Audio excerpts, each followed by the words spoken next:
KPBS On Demand is supported by ACLU of San Diego and Imperial Counties. The work of the ACLU is about closing the gap between the America that was promised and the America that is. Learn more at www.aclu-sdic.org. Hey, I'm Lawrence K. Jackson, host and producer of San Diego News Now, which is KPBS's daily news podcast. Today, we're highlighting two of KPBS's arts and culture podcasts. Port of Entry is KPBS's bilingual cross-border podcast that features stories from here in our border region. And The Finest highlights the people, arts, and movement that define San Diego County. This hour features conversations with the teams behind these podcasts who produce and make them, along with the highlights from some of the best episodes from the podcast themselves. This is Best of KPBS Podcasts.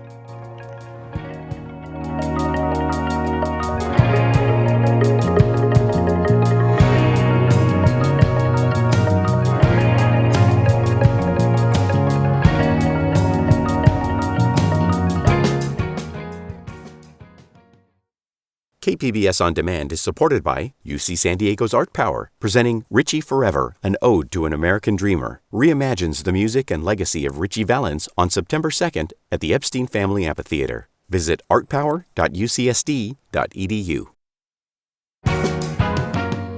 Hey, I'm Lawrence K. Jackson, and this is Best of KPBS Podcast. Port of Entry tells cross-border stories about arts, culture, immigration, identity, and belonging. The show is hosted by Alan Lilienthal and Natalie Gonzalez-Rodriguez. It's sound designed by Adrian Villalobos and produced by Julio Ortiz-Franco, who joins me right now. What's up, man? How are you? Man, good to be here. Good, man. I'm so happy to have you. Port of Entry is I think it's such a central, important podcast to our region. Obviously, we're a bi-national podcast and region covering both San Diego and Tijuana. What about it and what about this border region made you decide that you really had to tell these stories, Julio? Well, just by its very nature, I mean, it's a sense of place. Mm-hmm. It gives San Diego a perspective beyond its sort of geographical boundaries, specifically to the south. Mm-hmm. That's one. Two is that there's every day people just cross the border. And to the numbers, I guess, hundreds of thousands of people, I think, the last statistic I checked. And I grew up being one of those people that crossed the border for school, for work. Still do. I split my time between Tijuana and San Diego. So, yeah, it's just the podcast theme hits very close to home. It's basically the whole team is composed of people of border crossers. And so, it's talking about ourselves, the culture that we grew up in, what makes us basically tick, how basically when something happens in Washington, what does the fallout look like down here? And so, so that's basically what draws us to tell these sorts of stories. Absolutely. And, from your point of view, it's such a unique and important point of view. It's important to listen and kind of get really the personal intel as far as how life shapes for you. We talked about, I know we're a local news entity, but I think, it's so important that we do acknowledge the very obvious border that's right there. And like you said, the hundreds of thousands of people that are commuting. What about us being a border region do you think shaped San Diego as a region? I feel like it's such a unique culture because it's so many shared persons. But maybe could you talk just a little bit about growing up here and kind of having the benefit, but also I'm sure and sometimes the struggle of being between both worlds? I mean, it's just that it was the first time I crossed the border for school. It was a complete culture shock because I wasn't, say, in a sense, knowing all the nuances of how, say, race was handled in or language was handled in San Diego or say Chula Vista or San Isidro, even though there was a lot, the demographic was presence of Mexican nationals is significant, but that in itself plays into how, I say, cities and towns are composed by different sorts of threads of culture from all parts of the world. So not just being Mexican. Mexican, obviously, dominates because we're the neighbors to the south. I mean, and so, it enriches the lives of anybody who just wants to get to know anybody else or your neighbor. You just, I mean, just you don't have to go. It just, I guess, the best way to describe it is a conversation between neighbors. So when you go to a neighbor's barbecue, or just knock on the door and just try to find out who they are, what makes them tick, what makes them sad. And so that sort of curiosity drives the podcast and the questions that we ask, and specifically, how does this? And when we try to come up with an episode, is how does this story in this way makes people crosses the border, or makes the people cross the border, or say the aspirations of the solutions that they want to bring forth crosses the border, and how does it impact both sides? Absolutely. Let's talk about the production. Let's talk about a little bit of work, a little bit of your job. Start to finish, take us through what goes into producing Port of Entry. Yeah, so, I mean, one of the central questions that we ask is, obviously we had to make it central to the theme of the episode, is that of crossing borders. And so we ask the story of something, we have an idea. How is that story crossing the border in a way? So it can be, say, theoretically, like somebody was inspired by something that happened across the border. Like, for example, we did for the episode of the fight for equal marriage in Baja. And so the advocates and activists were inspired by what happened north of the border. And so you see how those ideas cross the border. For other podcasts, it's just people who just lived in San Diego, work in San Diego, and just come back. And so something that's a bit more physical. Or some people just has a hustle, like a cross-border hustle. And so, so basically that's how we try to shape the episode, asking and trying to answer that central question. And then from that on is just typical production stuff, which is you have to filter sources. You're asking who's the right people to interview. Are they compelling enough? What's the big story behind it? What's the big impact? As of late, some of the bigger questions we've been asked is how does this have a national point of relevance? And so we try to look for those stories that do. For instance, when the Trump administration, canceled or stopped the temporary protected status for, say, Venezuelan citizens. I got in contact with a refugee who made it through across the border via Tijuana and now is in California. And we heard her story of how she left Venezuela. So that sort of impact that we try to show, that what happens in, say, Washington kind of has its own unique way of effervescing here in the San Diego Tijuana region. And from that, I guess we interview, then we write the story, we obviously record, we track, and then we have a sound edit, and then when we're happy with it, we distribute it. Absolutely, I love it. Naturally, Port of Entry has a Spanish and an English version. Does producing a bilingual podcast change at all the way you tell stories? I know sometimes there isn't, the direct translation for the way certain things will be phrased. They'll say like, I don't know how to say in English, but I'll say this. Does it have any indication on how you tell that story when you're translating it from English over to Spanish? Absolutely. I mean, there's naturality in some of the going about of production that is much more closer to us because we are much more familiar with the source material and between each other because we talk to each other in our mother tongues, and so that kind of finds its way through in how we write the episodes when we are translating them. But it's also very important to note that it's important that we have something for the people that we interview that they don't speak the English language, and so one of the key things that when I took over the show was to have sort of the Spanish counterpart to English episodes. I told the team, I remember telling them, it's kind of like telling folks, having people, inviting them to help you cook, but not having them enjoy the meal with you. See what I'm saying? So that sort of two-tiered system wasn't something that didn't necessarily sit well with me. So I said, we have to find a way to make this happen. And so everybody kind of was very excited because it was something that they were trying to do, but didn't have the right people at the time. So when I spoke to our former supervisor, Lisa, she said, of course, let's do it. And so from then on, episode 1, till then, until now, like 40, 45 episodes later, every single one has a Spanish counterpart, with the exception of a few that were live events. I love it. I'm sure the feedback on that has been positive. I'm sure, there are people, like you said, that would prefer to listen to it in your mother tongue, which is the language you use, because there's just little nuances. And, I've taken Spanish my entire life, and it's just like one arm reach away, you know what I mean? Because like each trip I take, they might speak Catalan, or they might speak more like Dominican Spanish, like we spoke, or just different dialects. So I like listening to the Spanish versions as well. Okay. I pick up every third or fourth. Same thing with the radio out here when we talk about cross-border region. I like to play my little Mexican stations here and there just to keep me in the conversation, in the mix. Even though word for word, I'm like, yeah, don't test me. Don't ask me everything. Yeah, for the listeners, the other day, Lawrence came up to me and said, "¿Qué tranza, bro?" It took me completely by surprise. I wasn't expecting it. So, yes, he is fluent in Spanish. Yes, sir. Yes, sir. Well cultured. I tell him all the time, I got the culture side. It's the exact language. I'm like, ¿cómo se dice? Let me pull up my app. ¿Cómo se dice? You should need to pull up to a couple more carne asadas. Exactly. There we go. No, exactly. More community. Exactly.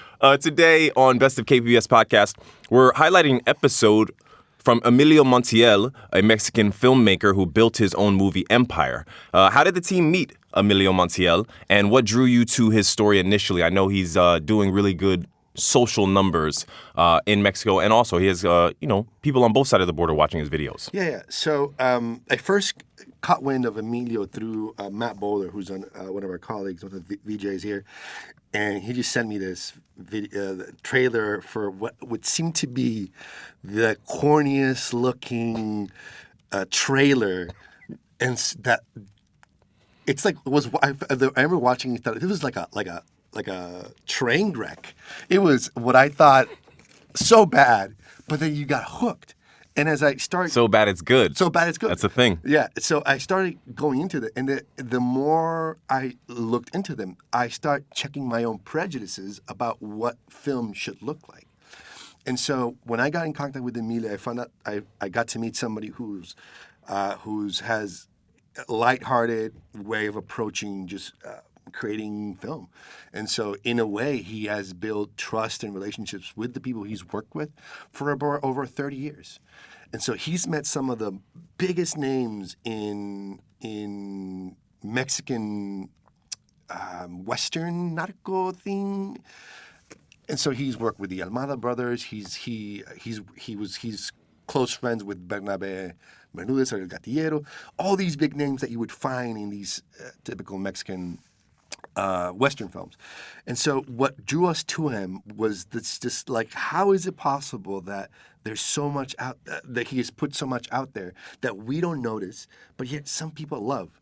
You see some of his views that are in the 5 to 4 million. These are movies that some stuff that comes out of Hollywood doesn't even make 100,000 with 10 times the budget. Yeah, exactly. So he puts these films together with a shoestring budget. I'm talking about somewhere around $5,000 to $7,000 per movie, and he's putting out these about, I guess, good from 6 to 12 each year. Somewhere the average is about 8 movies.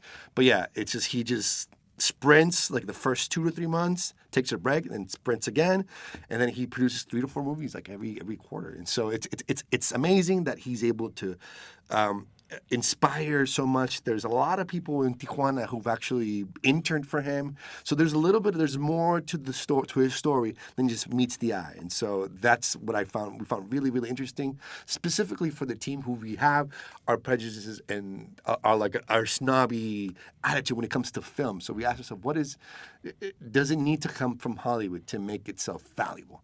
So that was sort of the question that we asked when we did that episode. Yeah, it almost begs the question of, is all this necessary? The expensive equipment, the top tier editing, like I said, he really serves as like a hub and almost like a conduit to the Mexican film industry, and kind of like that content creation vibe of like, if you're creative and we have a role that works for you, it can go. So I think it's super talented, and like you said, it's one of those things like you got to check out and see, and which we will right now. So we're going to toss to that episode from Mexican filmmaker Emilio Montiel.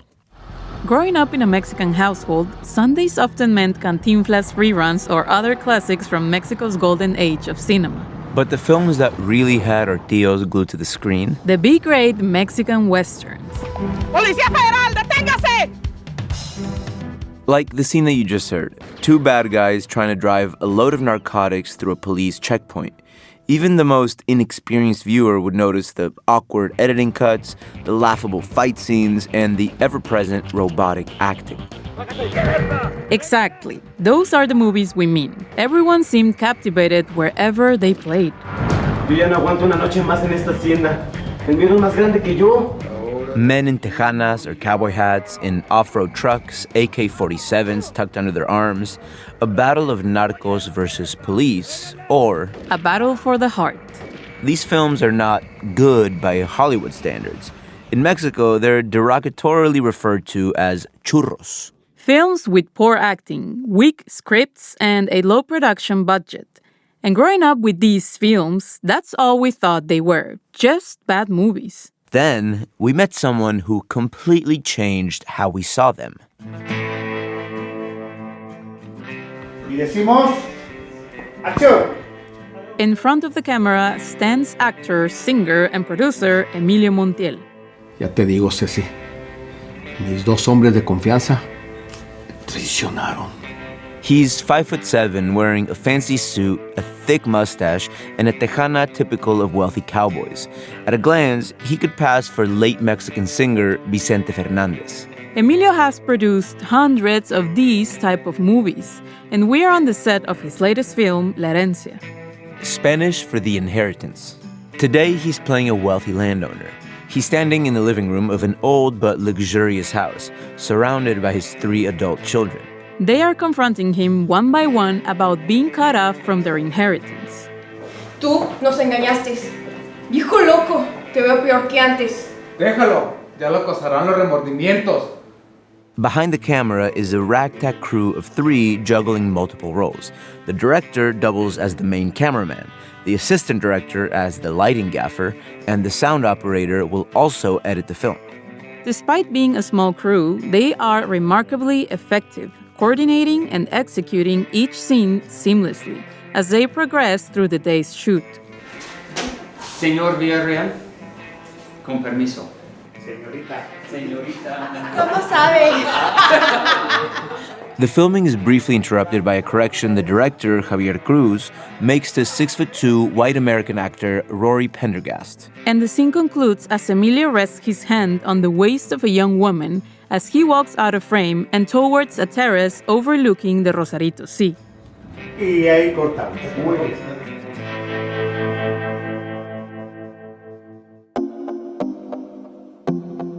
Emilio plans to produce 4 movies over the next 2 to 3 months. Each will take about 2 weeks to shoot, with total production costs around $40,000. This particular movie will be ready to be screened by May. But not on the big screen. This movie is going directly to YouTube. Emilio's movies don't have the reach to make it to theaters. They are created on a shoestring budget, usually with an inexperienced cast looking to break into the acting world. And that shows. The acting leaves a lot to be desired. But Emilio is fully aware of this, and so is his audience. 100 million of them. Every time one of his movies is uploaded to YouTube, commenters rush to show how much they love Emilio's films. Each film attracts 250,000 to 500,000 views, with some reaching an impressive 5 to 10 million. So, if so many people love these films, are they really that bad? From KPBS, this is Port of Entry. Where we tell cross-border stories that connect us. I'm Alan Lilienthal. And I'm Natalie Gonzalez.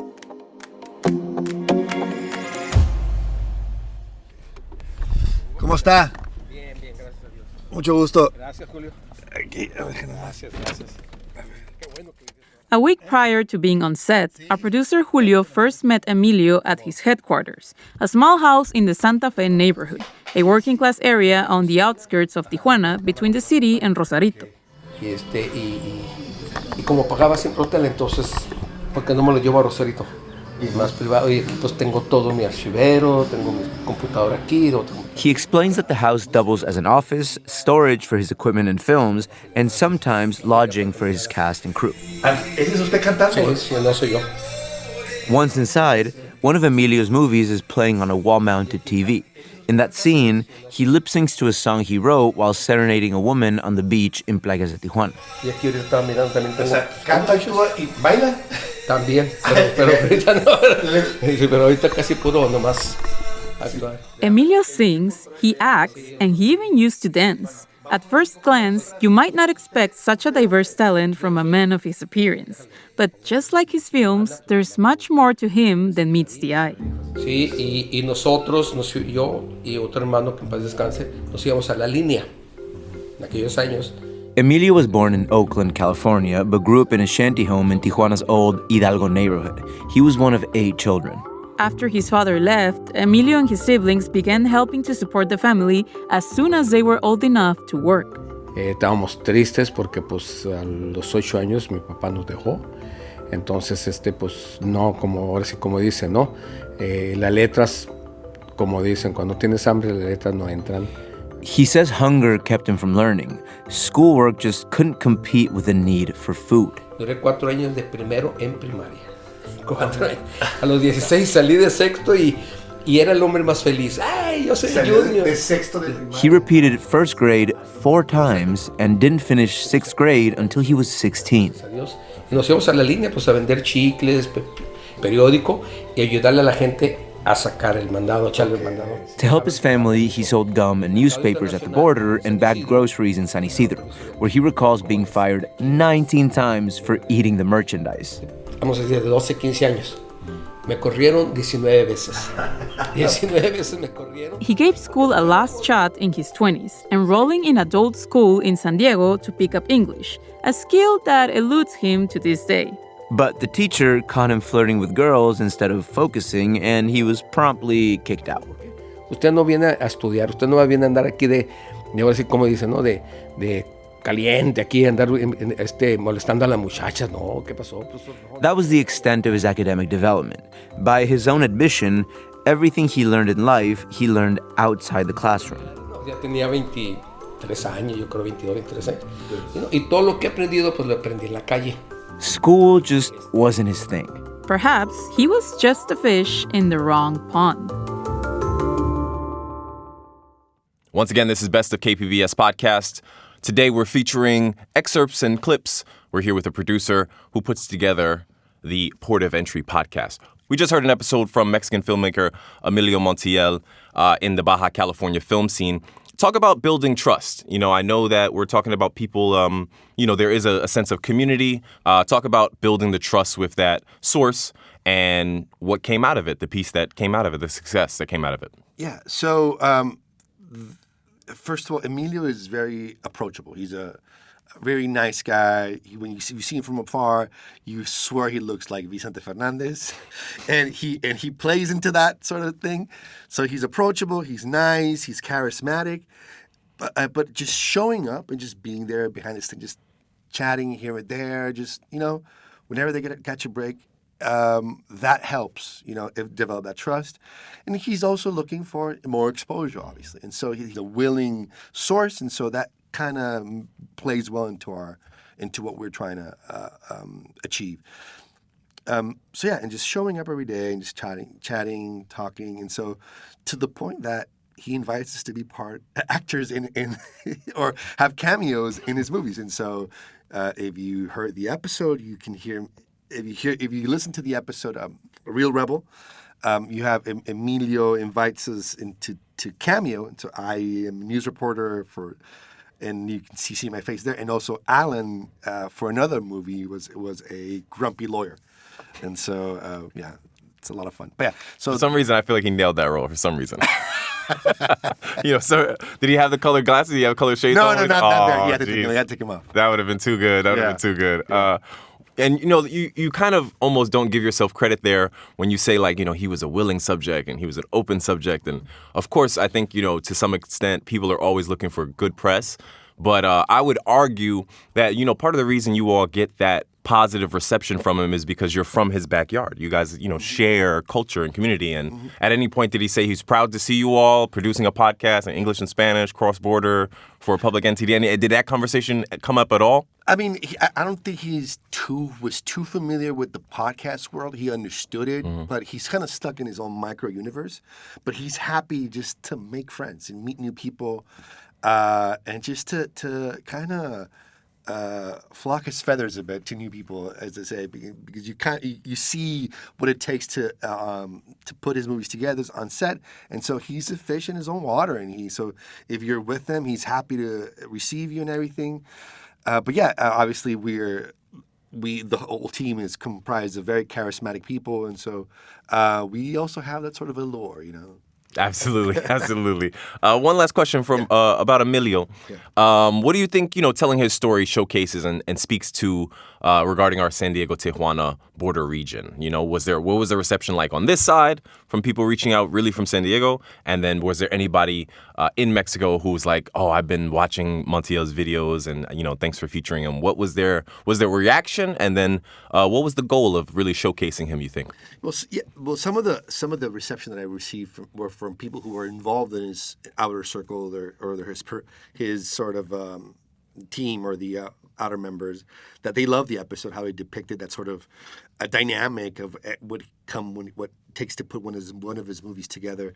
So they were really happy that we were able to portray that sort of things that kind of get looked over. And so, the reception was really well. He liked the episode, and so that's all we worry about. You like the episode, I'm happy about it. All right, we don't do gotcha journalism at KPBS or at Port of Entry. So we just try to tell these in-depth stories about what makes them, human, how we can relate to them, and so I kind of laid that bare. The sort of obstacles he faced when he was starting his career as a filmmaker, and so that to make it more personable. And I think we did a good job with that. You did a great job with that, as your entire team does. Once again, I've been speaking with Julio Ortiz Franco, who is one of the key members behind Port of Entry podcast. This is Best of KPBS Podcast. Julio, thank you so much for your time, man. Thank you, Lawrence. That was the Port of Entry's podcast episode about filmmaker Emilio Montiel. You can listen to this episode and many others from Port of Entry wherever you get your podcast. We'll be back after the break to showcase our next featured podcast, The Finest. Please don't go anywhere. Hello, this is Dr. Michael Lalich, Medical Director and Chief of Staff for Kaiser Permanente San Diego. For more than 50 years, San Diegans have entrusted their health care to us. Our care and coverage connect to provide medical care tailored to each member. With our integrated network of primary and specialty care, we work together using evidence-based medicine to help deliver positive results. We believe in a healthy and engaged life with good beginnings and dignified endings. We believe that life, liberty, and the pursuit of happiness requires total health, including equal access to high-quality, affordable health care. At Kaiser Permanente, our cause is health. Our passion is service. We work to help make lives better. To learn more, visit kp.org/San Diego.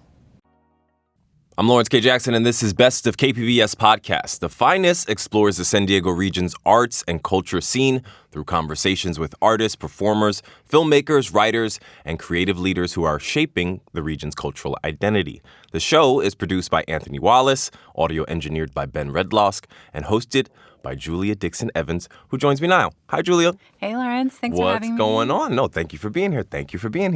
The Finest is relatively new, and I think the key word there is like relatively. It's like medium new, It's got enough growth under it. It's like a toddler. Exactly. Podcast years, dog years. It knows those first words, What was the initial inspiration for the podcast? I mean, we really just wanted to go deeper, right, in arts and culture. Like, on the one hand, this is such a vibrant arts town.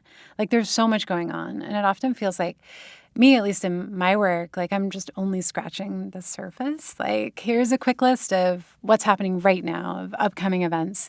But I think like what's really interesting is the way that local creatives like show up time and time again, and are just like making work in the background. And not just like artists and musicians, people on the front lines of culture, like food, businesses, history, like people who are building community. I think there's like a lot of really interesting things going on there. And of course, also, yes, art and music. Yes. And I've been working in arts journalism for like a pretty good length of time in San Diego. And I really love everything that's out there. And like sometimes it can be hard to swallow, like something that's a little more experimental. But I also feel like everything is and can be so much more accessible and relatable when you know the stories behind the art, right? Like you know what inspires the artist. And I would like to think that this podcast is a way to share that. Like I find myself feeling really lucky all the time that I get to sit down with creative people and just like ask them sometimes pretty dumb questions and sometimes like the big questions, like what their art means or what music their parents listened to when they were kids or like why they opened that cafe. And I think the podcast is also a way of turning that around so everybody who's listening can get to know these people so deeply as well. And I guess the other thing that really like motivated and inspired us as the podcast is Anthony Wallace, the producer, and I were also really interested in putting things in context, like whether in history or in science or larger trends. So like we love working on these like documentary style episodes where we get to, talk to scholars and, put things in this broader sense of meaning or why it matters or here's why, like maybe you don't have this exact experience, but this is how it could connect to something bigger that's going on that does affect you. So yeah, there's so much going on and it's really great to be able to like dig deep and look at the big picture like that. Absolutely, absolutely. And The Finest does just that. A key word and a word that I'm sure will come up once or twice more is creativity. A lot of the conversations on the podcast reveal more of the personal side of creativity, what goes on, the struggles, the risks, the inspiration. Let's talk about who is featured on The Finest. If we can name drop a little, who we have featured on the Finest podcast, Julia. Yeah, I mean, we have had so many people on the episodes throughout the year and a half. And like a couple of examples come to mind. Like one is surrealist painter who's local, Mary June. And the reason we talked to her is she stopped dreaming. And, as a surrealist, a lot of like your art is inspired by your dreams. And so she lost her muse. And it was when she started trying to treat her sleep apnea. She went on a CPAP machine, stopped dreaming. So she had to balance like, do I make art or do I take care of my health? So yeah, we talked about that a little bit. We've talked to animators. This is on our latest episode, we talked to a bunch of animators, people who've worked for Pixar, people who are working in San Diego right now to talk about AI, the impact of generative AI on animation. We've talked to birders, like people who were going for like the highest count of birds bird watched in the county. People who run clubs like a Mahjong club in San Diego. The people from Burn All Books about risograph printing. And we talked to a bunch of local musicians and experts as well about music, the music economy, and cafes. Paru Tea was actually our first episode, a little matcha shop. I love it. My personal favorite was the birders one. Full disclosure, my grandma bought me a pair of binoculars, and they had a digital camera feature. No. So I was like a super unofficial urban birder. You're a birder. Just from my window, and I was just Love this. Another pigeon spotted. Picture. What do you hope, Julia? What do you hope listeners discover when they listen to these stories? And what do you hope they learn about our community, about San Diego, when they listen to the Finest podcast? I mean, just that there is this strong creative side to San Diego that maybe they didn't know about or maybe they brushed it aside. But yeah, that, and I just hope it makes people more curious. I love that. We're going to jump into an episode of The Finest here. During this episode, we, of course, hear from a local artist, and you take us through the ups and downs of his career. What made you decide to use his story to explore really larger industry trends, almost like the challenge at times of being an artist? I mean, I think the big thing with Shua, who is the musician, is that first of all, he's just like really good. Like, he's an amazing musician. His voice is mesmerizing. And I mean, other than that, he's just really candid. Like, he is willing to talk about the hard stuff. He's willing to talk about like what it takes to make a living as an artist. So yeah, like one thing that we were really drawn to him about is like how he intentionally decided, like, I'm going to go all in on music and I'm going to stitch together a career. And maybe one day I will be able to just perform my own music. But for now, I have to do like this church gig and I'm doing this other thing where I'm like a gig musician. And then I'm also doing my own music. So like hearing about the nuances and the realities of that was like, he was such a great candidate for talking about that. Absolutely. So let's get to know the Finest Podcast and Shua just a little bit more in this episode.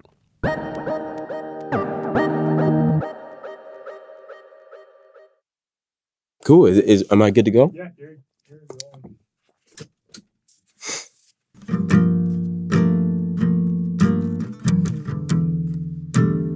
When you think of a professional musician, maybe you think of glamour, Taylor Swift, and private jets. But the reality for most musicians is very far from that. There are points at which I had no gas, no food, and I was like, well, I'm stuck here. So I'm going to have to take my instrument and go to a corner and just start playing.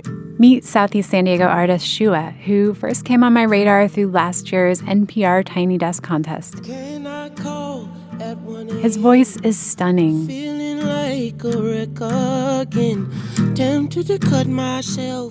And his music's hard to pin down genre-wise. A mix of Bon Iver, Stevie Wonder, and Frank Ocean. It's my fault. I ain't prayed enough at all. Shua's career has taken him from the euphoric high of signing a record deal as a teenager to being on the brink of homelessness just a few years later. Now, approaching 30, things are looking brighter. He's got well over 1 million streams on Spotify, and he's found support from his fans on Patreon to help fund his work as a musician, stuff like recording projects and music videos. Yet despite this success, his original music doesn't pay all the bills, at least not yet. Now he's a father with 2 kids, and the stakes are even higher. I have a family, and we have to, live and eat, and right now we're in a season where I'm the only one that's working, so it's working out, but it's also very much a time of mystery. It takes a lot of hard work. Like, hey, $10.99 a month will get you access to every piece of art that's ever existed, every song. It kind of makes everything less valuable. And, and so you have to either be a viral pop star or almost you're nothing. Shua's right that cheap Spotify subscription gives us everything we could ever want. But at what cost to the artist? The fact is, in recent years, the divide between the very top artists and everyone else has been getting a lot worse. The numbers are staggering. The top 1% of artists now take home more than 50% of all concert revenue, while most musicians earn less than $20,000 a year. The music industry is a microcosm of the wealth gap in our society. Economists have called it a superstar economy, where a small elite thrives while everyone else struggles. We'll examine how music streaming and market forces have reshaped the industry for both music makers and listeners. And we'll ask why it matters. Why those of us who aren't professional musicians, like me and probably you, should care. We're all familiar with the starving artist trope, but you might not realize just how difficult our society makes it for people to survive as musicians. Yes, this is a story about numbers and statistics, and the numbers are bad, dire even. But this is really a story about one person, one musician.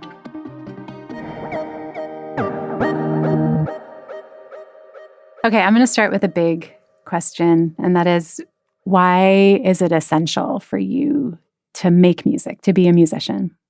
Oh, that is a big question. There's never been a point in history where humans have not made art. No matter the level of trouble or danger around the corner, war, famine, et cetera, people are always making art. So I think it's essential because it's reminding me that I'm human personally. I'm like, okay, I'm human. I am here. I matter. My story matters. My background matters. My culture matters.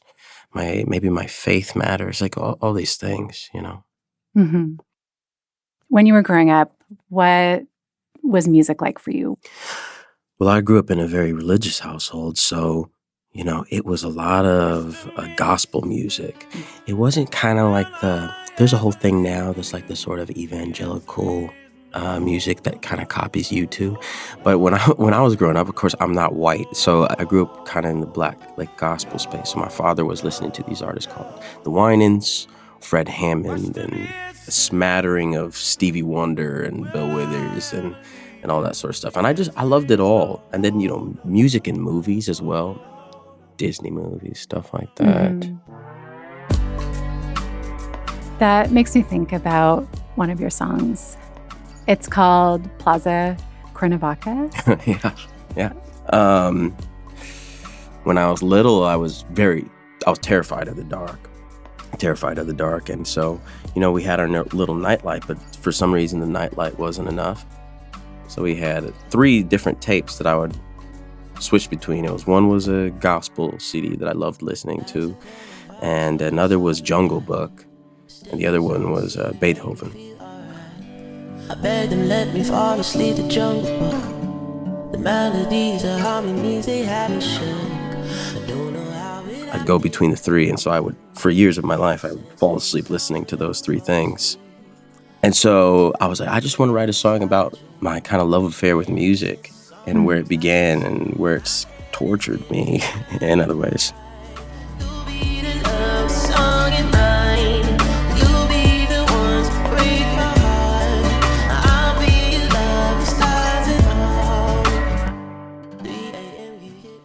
Some of the first times in my life I had experienced depression, you know, the sort of dark places that my mind would go to as even just really young, 10, 11, listening to, you know, Stevie Wonder or listening to a Coldplay song, and the sort of catharsis and emotional resonance of those things would legitimately chase away those sort of dark thoughts that told me the life wasn't worth living.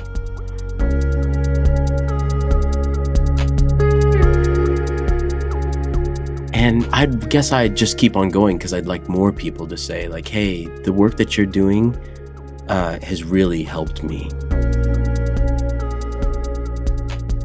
I try to imagine that it's a healthy balance of people just like the music and it's just, oh yeah, this is just nice to listen to.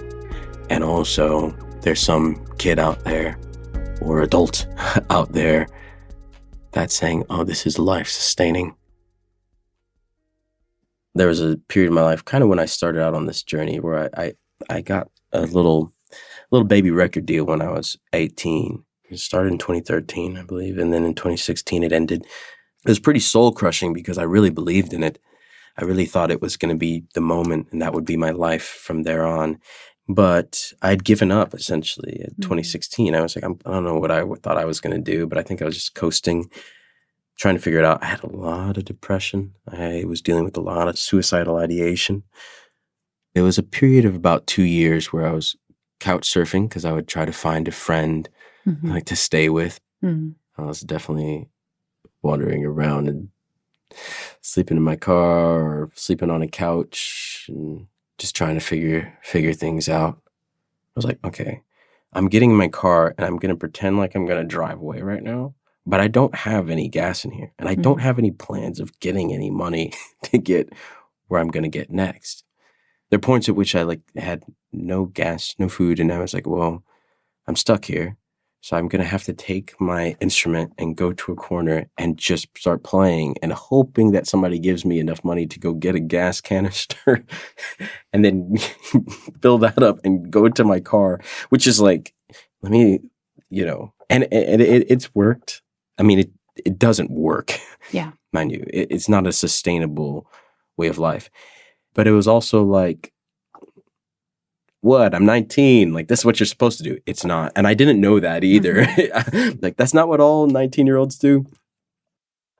And so it was really hard, but I had a couple friends that, basically kind of wouldn't let me give up. I'm like, yeah, you don't get to do this. Like, you don't get to quit.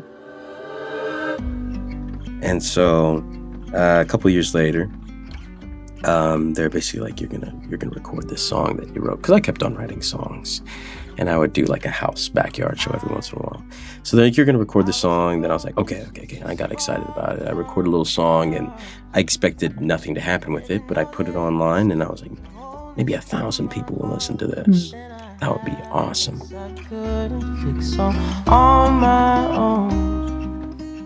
But then, it is what it is now. Over 1 million plays, or I'd like to think of it as 1 million people. You can only go in pieces. And it happened, the 1 million plays happened after the record deal, after I had given up.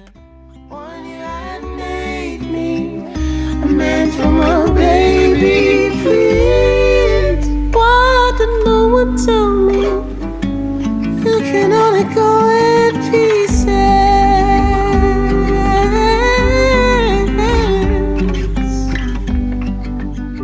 After that early hit, You Can Only Go in Pieces, Shua decided to devote his life and career to music. But things from there were far from easy. And so, right now it is a battle to have the margin to actually create what I think needs to be seen and heard in the world.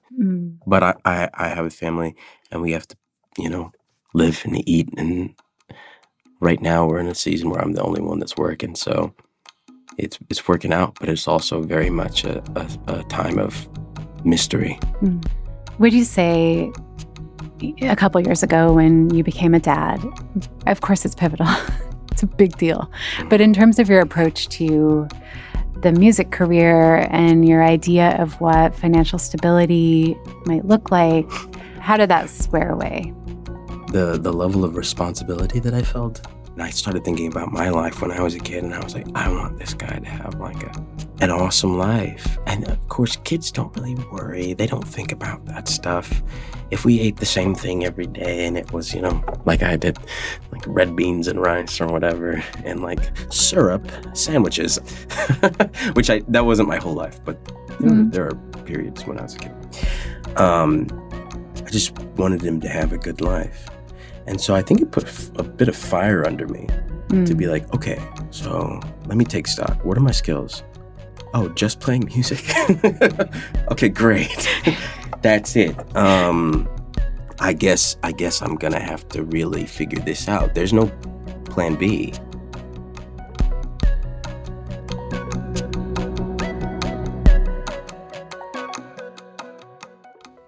Once again, I'm here with Julia Dixon Evans. This is Best of KPBS Podcasts. Julia, thank you for joining me. What kind of research went into explaining the realities of the music industry? This is another episode. I love the corners that you all hit. We're getting a little art. If you're interested, you're getting a little music industry. We can always talk about the really struggle of the creative, right? Which is kind of an overarching umbrella too. But we're going to talk about the music industry. Talk to me about the research that went into this episode. Yeah, I mean, we joke all the time that we're like a math show because we have so many numbers all the time, like we're figuring out percentages or like industry trends and stuff. And this episode with Shua was part of it was like a 2-part series kind of about musicians and the reality of the music economy. So with another episode with Juliana Zachariou, we really went deep on Spotify and streaming. And with Shua, we were looking more at like the overall idea of being what's called a cultural worker. And so for that, we talked to the scholar. He's based at the University of Leeds in the UK about, he studies media, music, and culture. And he has a lot to say. He's written a lot about cultural workers and the way that people in, general society treat them, or like what expectations they have for them, and how that's evolved throughout history. Like you think about the way that people made a living as creative people in the olden days too. And so that was really great. Like we read his work, Anthony and I read his work and talked to him about what it is that shapes the music economy. And yeah, reflecting on why we just kind of want it for free. Like we want to experience music for free. We want to like have access to art. But also we want our musicians to be well taken care of. We want them to be able to keep making art. But yeah, this like glorified idea of the starving artist is there, like it's real. And maybe that gives us a little bit of permission to, think differently about the economics of it. So yeah, we did so much research on the trends and the numbers, where music sales have transformed over the years as well, like the evolution into streaming culture and ultimately the impact on the workers, on the musicians themselves. Absolutely. I like that point a lot, Julia. My question really formally for you after that was going to be what stayed with you, even though, as you speak, you kind of get into what stayed with you. But yes, I think the comment you made about, why do we expect art or music or things that come from a creative place instead of a, get this done in 16 hours or else. Why do we expect things like that to be free? I think that could be an episode in itself. I think that could be a yearly segment. Let's check back in on the numbers, since people aren't happy sometimes with the murals and the pop-ups. And it's like, well, did you donate? Did you give money to your local artist? Did you go to a pop-up show? Did you, support a struggling artist? Or, were you just kind of looking for all these creative, beautiful things that cost money in a real world that we live in. And what is the role of the infrastructure too? One thing that Shua talked about was Beethoven and how Vienna funded him and paid him to force him to live there. I wouldn't say force, but they encouraged him to live in Vienna by and create his art. And so what's the role of the municipalities in this and supporting this ecosystem too? Absolutely. No, one of my favorite artists, Zora Neale Hurston, and reading up on her life, once again had somebody who was funding and helping and, this art and these words and these books, whether you're a novelist or a muralist or you're just a creative in general, it doesn't come for free. We've all been to the creative Michael's stores and look for the tools, and you put it in your cart and you got $100, and you were really just I was trying to just paint a window, so I couldn't imagine trying to do an entire album or mural, So thank you. That caused us to think. Once again, this was Julia Dixon Evans here with us on Best of KPBS Podcast. Thank you so much for your time, Julia. Thank you, Lawrence. You just heard an episode from The Finest podcast featuring local musician Shua. You can listen to this episode and many more from The Finest wherever you get your podcast. Thanks for joining us. This is Best of KPBS Podcast. You've been listening to Best of KPBS Podcast. Each episode brings you extended clips from some of KPBS's most compelling podcasts, along with conversations that take you behind the scenes of the journalism and storytelling that make these programs possible. Best of KPBS Podcast is a production of the KPBS Audio Department. This episode of Best of KPBS Podcast was written and produced by Adrian Villalobos. The executive producer and editor is Lisa Jane Morissette, the director of audio programming and operations, with additional editorial support coming from senior producer Brooke Ruth. Music was composed by Ben Rudlosk, and today's guest, Port of Entry producer Julio Ortiz Franco, and Julia Dixon Evans, the host of The Finest. And I'm Lawrence K. Jackson. Thanks for listening.